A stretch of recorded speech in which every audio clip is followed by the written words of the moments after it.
আসসালামু আলাইকুম। আমি এই চুলাটা নিয়ে আসলাম আমার জন্য।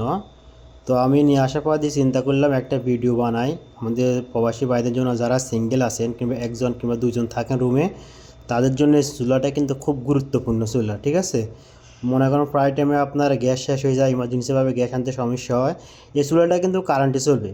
কারেন্টে চলে মনে করেন আপনার গ্যাস শেষ হয়ে যাওয়ার কোনো ভয় নাই কিংবা কোনো কোনো কিছু টেনশন থাকে না।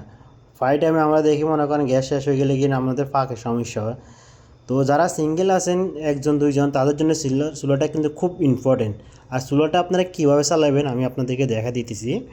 মনে করেন এখানে দেখেন, যদি আপনি পানি গরম করেন তাহলে 100-তে দিবেন।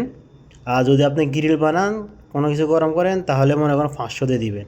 আর আপনার তরকারির জন্য আর ভাতের জন্য, আপনার কোনো সবজি বানানোর জন্য 1000 দেওয়া আছে, 1500 দেওয়া আছে, আর আপনার 500 দেওয়া আছে। আর এখানে কিন্তু অবশ্যই আপনার প্লাসের পয়েন্টে আর মাইনাসের পয়েন্ট দেওয়া আছে। আপনি এই বাটন দিয়ে কমাতে পারবেন, এই বাটন দিয়ে বাড়াইতে পারবেন।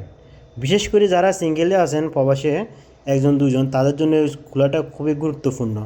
আপনারা চাইলে এই চুলাটা আপনারা নিতে পারেন।